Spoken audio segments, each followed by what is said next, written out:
सरल और धारा प्रवाह हिंदी में भगवत गीता प्रस्तुत कर। भगवत गीता हिंदुओं के महाकाव्य भारत का एक महत्वपूर्ण और अभिन्न अंग है। गीता का उपदेश महाभारत के भीष्म पर्व का हिस्सा है। गीता में 18 अध्याय और 700 श्लोक हैं। गीता की पृष्ठभूमि पांडवों और कौरवों के बीच अधिकार और राज्य की लड़ाई है। धृतराष्ट्र के बड़े पुत्र दुर्योधन ने पांडवों को उनके अधिकार वाला राज्य उन्हें वापस लौटाने से मना कर दिया। पांडवों ने अपना राज्य पाने के लिए बहुत कोशिशें की, कई शांतिपूर्ण प्रयास किए।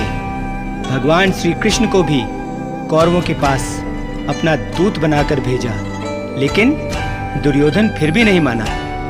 अपना राज्य और अधिकार पाने के पांडवों के सभी शांतिपूर्ण प्रयास विफल हुए। तब उनके पास एक ही रास्ता बचा था, वह था युद्ध करना। अतः आखिरकार पांडवों ने अपना अधिकार पाने के लिए कौरवों के साथ युद्ध लड़ने का निश्चय किया। कुरुक्षेत्र के मैदान में दोनों पांडव और कौरव सेनाएं युद्ध के लिए इकट्ठी हुई। पांडव सेना का प्रमुख योद्धा अर्जुन था, जो उस समय का सबसे श्रेष्ठ धनुर्धर भी था। सबको विश्वास था कि अर्जुन ही वह युद्ध पांडवों को जितवा सकता था। इस युद्ध में भगवान श्री कृष्ण स्वयं अर्जुन के सारथी बने। लेकिन जब युद्ध शुरू होने वाला था, तब अर्जुन अपने पितामह, गुरुजन, सगे संबंधी, मित्र तथा अन्य इष्ट बंधुओं को कौरव सेना में अपने सामने खड़ा देख उन्हें उस युद्ध में मारने के विचार से विचलित हो गया। मोह के कारण उसके मन में संदेह उत्पन्न हो गया और वह अपने कर्तव्य से डगमगा गया। उसने वह युद्ध लड़ने से इनकार कर दिया और हताश, विषादग्रस्त वह युद्ध के मैदान में शस्त्र छोड़ अपने रथ में बैठ गया।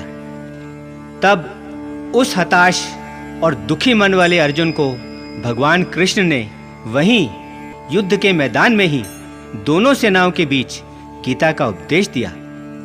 उन्होंने अर्जुन को आत्मा की अमरता, शरीर की नश्वरता, निष्काम कर्म, कर्तव्य, कर्मफल त्याग, योग, ब्रह्म, ज्ञान, अवतरण का सिद्धांत, भगवत भक्ति, स्वधर्म, त्याग, संन्यास, प्राकृतिक गुण, क्षेत्र और क्षेत्रज्ञ का ज्ञान, मन को वश में करने के उपाय, 3 गुण सत्व, रजस और तमस तथा इन तीनों गुणों की आपस में क्रियाओं का असर, आसुरी और दैवी स्वभाव, स्थित प्रज्ञ व्यक्ति, इच्छा, क्रोध और लोभ, इन तीनों पर नियंत्रण रखना, भव सागर से तरने के उपाय, परम गति इत्यादि के बारे में बताया।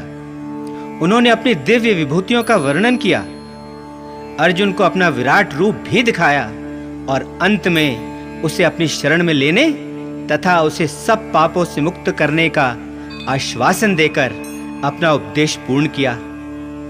गीता का उपदेश सुनने से अर्जुन का विषाद, उसका ज्ञान, उसका सारा मोह और उसके सारे संदेह समाप्त हुए। उसकी कर्तव्य भावना फिर से जागृत हुई और वह निष्काम भाव से युद्ध लड़ने को तैयार हुआ।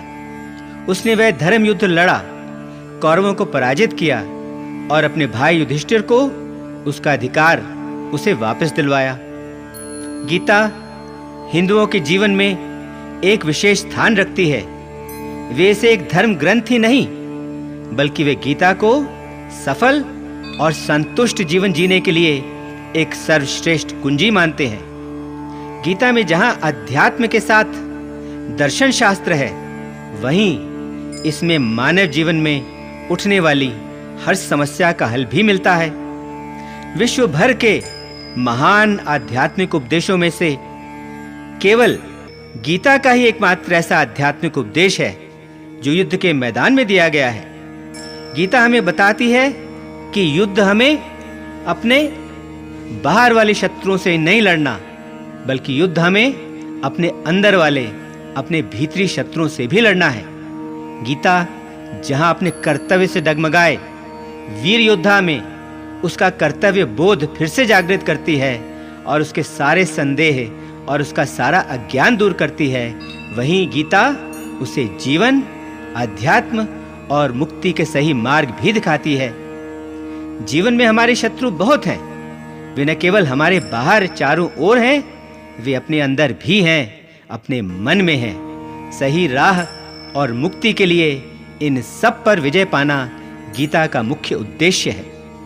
गीता में मोक्ष प्राप्ति के लिए 4 मार्ग साफ साफ बताए हैं: ज्ञान का मार्ग, कर्म का मार्ग, ध्यान का मार्ग और भक्ति का मार्ग। हिंदू दर्शन में ये चारों मार्ग मुक्ति के मार्ग समझे जाते हैं।